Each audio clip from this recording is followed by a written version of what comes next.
செம்மையான சந்தோஷமான அறிவிப்போட தான் நான் உங்களை வந்து சந்திச்சிருக்கேன். வழங்குறது யார் அப்படின்னா டிஆர்பி, அதாவது டீச்சர்ஸை ரெக்ரூட்மெண்ட் பண்ணுறாங்க இல்லையா, அவங்க தான் இப்போதைக்கு இந்த ஒரு அறிவிப்பை வெளியிட்டிருக்காங்க. அதுவுமே வெளியிட்டது யார் அப்படின்னா கவர்மெண்ட் ஆஃப் தமிழ்நாடு. ரொம்ப நாள் ஆச்சுங்க இந்த ஒரு அறிவிப்பு வந்து. அது வெளியாக இருக்கிறதுனால எனக்கு நல்ல ஒரு சந்தோஷம். ஏன்னா நம்ம மக்கள் நிறைய பேர் ஆசிரியர் ஆகணும் அப்படின்னு ஒரு பிரயத்தனத்தோடு படிச்சுட்டு இருக்காங்க இல்லையா, அவங்க எல்லாத்துக்குமே இது செம்மையான ஒரு ஆப்பர்ச்சுனிட்டி. வாங்க வீடியோக்குள்ளே போகலாம். இந்த மாதிரி நீங்கள் தெரிஞ்சுக்கணும்னு ஆசைப்பட்டீங்கன்னா தொடர்ந்து என் சேனலில் டெய்லி 2 வீடியோஸ் நான் போஸ்ட் பண்ணிகிட்டே இருக்கேன். மறக்காமல் சேனலை சப்ஸ்கிரைப் பண்ணிக்கோங்க. உங்கள் ஃப்ரெண்ட்ஸ்கிட்டையும் ஃபேமிலி மெம்பர்ஸ்கிட்டையும் அதிகபட்சமாக ஷேர் பண்ணுங்கள்.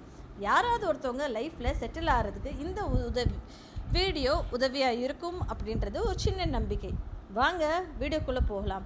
இது என்ன வாய்ப்பு அப்படின்னு சொல்லி பார்த்தோன்னா, post graduate assistant, physical director role, computer instructor role, இது எல்லாமுக்கான ரோலுமே பள்ளியில், அதாவது ஸ்கூல் எஜுகேஷனில் வேலை செய்கிறதுக்கான ஒரு அறிவிப்பு. சரிங்களா? So applications are invited from the eligible candidates for the appointment of the PG assistant, physical director, அதுக்கப்புறம் கம்ப்யூட்டர் இன்ஸ்ட்ரக்டர் கிரேட் 1க்கான ஒரு டைரக்ட் ரெக்ரூட்மெண்ட்க்கு ஆன்லைன் மூலயமா தான் நடக்க போகுது. அதுவுமே என்னைக்கு அப்படின்னு சொல்லி பார்த்தோன்னா 12/8/2025 நடக்க அப்படின்ற மாதிரி சொல்லியிருக்காங்க. அது வரைக்குமே நீங்கள் ஆன்லைன் மூலயமா நீங்கள் அப்ளை பண்ணலாம் அப்படின்ற மாதிரி சொல்லியிருக்காங்க. சரிங்களா? சரிப்பா, இதுக்கெல்லாம் எவ்வளோ சம்பளம் அப்படின்னு சொல்லி பார்த்தோன்னா, குறைஞ்சது மினிமம் 36,900 சம்பளம் நாங்கள் மினிமமாக உங்களுக்கு கொடுப்போம் அப்படின்ற மாதிரி சொல்லியிருக்காங்க. பிஜி அசிஸ்டண்ட்டுக்கும் சரி, ஃபிசிக்கல் டைரக்டருக்கும் சரி, கம்ப்யூட்டர் இன்ஸ்ட்ரக்டர் கிரேட் 1க்குமே சரி. அதிகபட்ச சம்பளம் எவ்வளோ அப்படின்னு சொல்லி பார்த்தோன்னா 1,16,600 ஸோ லெவல் 18 போஸ்ட் வரைக்கும் நாங்கள் உங்களுக்கு கொடுப்போம் அப்படின்ற மாதிரி சொல்லியிருக்காங்க. எத்தனை வேக்கன்சிஸ் அப்படின்னு சொல்லி பார்த்தோன்னா 1996 வேக்கன்சிஸ். சரிங்களா மக்களே? கரண்ட் வேக்கன்சிஸுமே அவங்க இங்கே போட்டிருக்காங்க. அது பேக்லாக் வேக்கன்சி 80, கரண்ட் வேக்கன்சிஸ் வந்து 1916 அப்படின்ற மாதிரி அவங்க சொல்லியிருந்திருக்காங்க. நோட்டிஃபிகேஷன் எனக்கு வெளியாயிருக்கு அப்படின்னு சொல்லி பார்த்தோன்னா 10ஆம் தேதி 7வது மாதம் வெளியாயிருக்கு. சரிங்களா? ஆன்லைன் மூலமாக நீங்கள் அப்ளை பண்ணுறதுமே 10ஆம் தேதியிலேருந்து ஆரம்பிச்சிடலாம் அப்படின்ற மாதிரி அவங்க சொல்லியிருந்திருக்காங்க. கடைசி நாள் இதை அப்ளை பண்ணுறதுக்கு எனக்கு அப்படின்னு சொல்லி பார்த்தோன்னா 12/8/2025 அப்படின்ற மாதிரி சொல்லியிருக்காங்க. இல்லைப்பா நான் ஏதோ தப்பு பண்ணிட்டேன் அப்படின்னு நீங்கள் நினச்சிங்க அப்படின்னா எடிட் ஆப்ஷன் அப்படின்னு சொல்லி ஒன்று இருக்கும், அது அவைலபிள் ஆகும். அது எப்போ அவைலபிள் ஆகும் அப்படின்னா 13/8/2025 16/8/2025 வரைக்கும் இருக்கும் அப்படின்ற மாதிரி சொல்லியிருக்காங்க. டேட் ஆஃப் எக்ஸாமினேஷன் எப்பப்பா அப்படின்னா 28/9/2025. சரிங்களா? ஸோ எத்தனை ரெக்ரூட்மெண்ட் இங்கே பாருங்கள். தமிழில் வந்து கம்யூனல் டேர்னுன்ற மாதிரி அவங்க போட்டிருக்காங்க. தமிழில், இங்கிலீஷில், மேக்ஸில், ஃபிசிக்ஸில், கெமிஸ்ட்ரியில், பாட்னியில், ஜுவாலஜியில், ஹிஸ்ட்ரியில், ஜியாகிரஃபியில், எக்கனாமிக்ஸில், காமர்ஸில், பொலிட்டிக்கல் சயின்ஸில், computer instructor great 1, physical director great 1 அப்படின்ற மாதிரி அவங்க சொல்லியிருந்திருக்காங்க. இந்த லிங்க்கை நான் டிஸ்கிரிப்ஷன் பாக்ஸில் கொடுத்துட்றேன். இதை வந்து நீங்கள் செக் அவுட் பண்ணிவிட்டு எவ்வளோ வேக்கன்சிஸ் இருக்குது இங்கே பாருங்கள். இங்கே கம்யூனல் டேர்ன் வைஸாகவுமே இங்கே அலாட்மெண்ட் நடந்திருக்கு. இதை நீங்கள் பார்த்துக்கலாம். பார்த்துட்டு உங்களுக்கு அப்ளை பண்ணுறதுக்கு ரொம்ப ஹெல்ப்ஃபுல்லாக இருக்கும். சரிங்களா? ஸோ கரண்ட் வேக்கன்சிஸ் என்ன அப்படின்றதுமே அவங்க கொடுத்துருக்காங்க. 1693 இருக்கு இல்லையா, அதை வந்து அவங்க வந்து மோஸ்ட் பேக்வர்ட் கிளாஸ் வெல்ஃபேர் டிபார்ட்மெண்ட்டுக்கு 23 வேக்கன்சி, ஆதி திராவிடர் வெல்ஃபேர் டிபார்ட்மெண்ட்டுக்கு 81 வேக்கன்சி, ட்ரைபல் வெல்ஃபேர் டிபார்ட்மெண்ட்டுக்கு 31 வேக்கன்சி, சென்னை கார்ப்பரேஷனுக்கு 43, கோயம்புத்தூர் கார்ப்பரேஷனுக்கு 16, மதுரை கார்ப்பரேஷனுக்கு 4, differently abled welfare department visually இம்பேர்டுக்கு 6 அப்படின்ற மாதிரி சொல்லியிருக்காங்க. Differently abled welfare department hearing இம்பேர்டுக்கு 6, தமிழ்நாடு ஃபாரஸ்ட் டிபார்ட்மெண்ட்டுக்கு 7 அப்படின்ற மாதிரி அவங்க ஸ்ப்ளிட் பண்ணியிருக்காங்க. சரிங்களா? ஸோ டிபார்ட்மெண்ட் வைஸாக, சப்ஜெக்ட் வைஸாக எவ்வளோ கம்யூனல் டர்ன்ஸ் இருக்குது அப்படின்றதையுமே அவங்க இங்கே கொடுத்துருக்காங்க. இதையுமே நீங்கள் ஒரு தடவை பார்த்துக்கோங்க. பார்த்துக்கிட்டிங்களா உங்களுக்கு வந்து ஹெல்ப்ஃபுல்லாக இருக்கும். செகண்டரி கிரேட் டீச்சர் இருக்காங்க இல்லையா, அவங்களுக்கான ரெக்ரூட்மெண்ட்டே அவங்க இங்கே கொடுத்துருக்காங்க. 106 பேரை வந்து எடுக்கிறோம் அப்படின்ற மாதிரி அவங்க சொல்லியிருக்காங்க. இதே இந்த நான் டீச்சிங் வந்து 2% அப்படின்ற மாதிரி சொல்லியிருக்காங்க. ஸோ 2%னா 12 பேர் அப்படின்ற மாதிரி அவங்க சொல்லியிருந்திருக்காங்க. சரிங்களா? அப்புறம் எம்பிசி கேட்டகரியிலையுமே 23 ஸ்ப்ளிட் பண்ணியிருந்திருக்காங்க. ஆதி திராவிடரில் 81, அது வந்து எப்படி இவங்க ஸ்ப்ளிட் ஆகிருக்காங்க அப்படின்றது டீட்டெயில்டாக இங்கே கொடுத்துருக்காங்க. இங்கே பாருங்கள், Tamil, English, maths, physics, chemistry, botany, zoology, history, economics, commerce, computer instructor, physical director, இதுதான் இந்த மாதிரி தான் ஸ்ப்ளிட் பண்ணியிருக்காங்க. சரிங்களா. சென்னை கார்ப்பரேஷனில் எப்படி ஸ்ப்ளிட் பண்ணியிருக்காங்க, கோயம்புத்தூர் கார்ப்பரேஷனில் எப்படி, மதுரை கார்ப்பரேஷனில் என்ன அப்படின்ற மாதிரி சொல்லியிருந்திருக்காங்க. பார்த்துக்கோங்க. பார்த்துட்டு நீங்கள் அப்ளை பண்ணுறதுக்கு கரெக்டாக இருக்கும். வெர்டிக்கல் ரிசர்வேஷன் அப்படின்ற மாதிரி சொல்லியிருக்காங்க. அது என்னடா அப்படின்னு சொல்லி பார்த்தோன்னா 69% வந்து கம்யூனல் ரிசர்வேஷன் இருக்கும் அப்படின்ற மாதிரி சொல்லியிருக்காங்க, கவர்மெண்ட் ரூல்ஸ் பிரகாரம் அப்படின்ற மாதிரி சொல்லியிருக்காங்க. அப்படின்னா 18% வந்து எஸ்சி கேண்டிடேட்ஸ்க்கும், அதில் வந்து 3% வந்து எஸ்சிஏ அப்படின்ற அதில் இருக்கு இல்லையா, அந்த ஒரு கேட்டகரிக்கும், 1% ஃபார் எஸ்டி அப்படின்ற மாதிரி சொல்லியிருக்காங்க, 26.5% பிசி அப்படின்ற மாதிரி சொல்லியிருக்காங்க. அப்புறம் 3.5% வந்து பிசிஎம் அப்படின்ற மாதிரி சொல்லியிருந்திருக்காங்க. 20% வந்து எம்பிசி அப்படின்ற மாதிரி சொல்லியிருக்காங்க. 31% ஜென்ரல் டர்ன் அப்படின்ற மாதிரி சொல்லியிருக்காங்க. இது எல்லாமே மெரிட் பேசிஸில் தான் நாங்கள் ஃபில் பண்ணுவோம் அப்படின்ற மாதிரி அவங்க சொல்லியிருந்திருக்காங்க. இது என்னடா ஹரிசாண்டல் ரிசர்வேஷன் அப்படின்னா ரிசர்வேஷன் ஃபார் விமென் அப்படின்ற மாதிரி அவங்க சொல்லியிருக்காங்க. அதில் ரிசர்வேஷன் தமிழ் மீடியமில் படித்தவங்களுக்கு தனி ரிசர்வேஷன் அப்படின்ற மாதிரி இருக்குது. Reservation for differently abled people அதுவும் இருக்குது. மெரிட்டோரி ஸ்போர்ட்ஸ் பர்சனுக்குமே இருக்குது. செகண்டரி கிரேட் டீச்சர்ஸ் வேறு வேக்கன்சிஸில் இருக்கிறவங்களுக்கும் இருக்குது. சரிங்களா. இங்கே நம்ம ரீட் அவுட் பண்ணோம் அப்படின்னு சொல்லி பார்த்தோன்னா ரிசர்வேஷன் ஃபார் விமெனில் வந்து 30% வந்து reserved horizontally for women candidate as per Tamil Nadu government servants அப்படின்ற மாதிரி சொல்லியிருக்காங்க. 30% பெண்களுக்கே அப்படின்ற மாதிரி சொல்லியிருக்காங்க. ஓகேங்களா. அதுக்கப்புறம் என்ன சொல்லியிருக்காங்க, சூட்டபுளான பொண்ணுங்க கிடைக்கலன்னா தான் ஆண்களை நாங்கள் எடுப்போம் அப்படின்ற மாதிரி அவங்க சொல்லியிருந்திருக்காங்க. அதாவது அந்த 30%. சரிங்களா.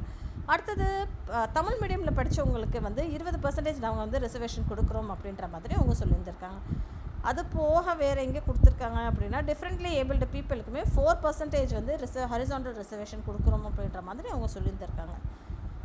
அது போக மெரிட்டோரி ஸ்போர்ட்ஸ் பர்சனுக்கு 3% கோட்டா கொடுப்போம் அப்படின்ற மாதிரி அவங்க சொல்லியிருந்திருக்காங்க. செகண்டரி கிரேட் டீச்சர்ஸ்க்கு 50% சப்ஸ்டான்சிவ் வேக்கன்சி இன் கேட்டகரி 1 அப்படின்ற மாதிரி அவங்க சொல்லியிருந்திருக்காங்க. லிங்க்கை நான் டிஸ்கிரிப்ஷன் பாக்ஸில் கொடுத்துட்றேன். ஓகேங்களா. எந்தெந்த ஸ்கூல் அப்படின்னு சொல்லி பார்த்தோன்னா government higher secondary school, government high school, அப்புறம் higher secondary school, high school, middle school, elementary schools, local பாடிஸில் ஒர்க் பண்ணுறவங்க எல்லாருக்குமே இது வந்து இருக்கும் அப்படின்ற மாதிரி அவங்க சொல்கிறாங்க. சரிங்களா. ஸோ டிரான்ஸ்ஜெண்டர்ஸுமே அப்ளை பண்ணலாம் அப்படின்ற மாதிரி அவங்க சொல்லியிருந்திருக்காங்க. வயது என்னப்பா இருக்கணும் அப்படின்னு சொல்லி பார்த்தோன்னா 53 வயசு வரைக்குமே நீங்கள் வந்து கம்ப்யூட்டர் இன்ஸ்ட்ரக்டர் கிரேடுக்கு வந்து அப்ளை பண்ணலாம் அப்படின்ற மாதிரி அவங்க சொல்லியிருக்காங்க.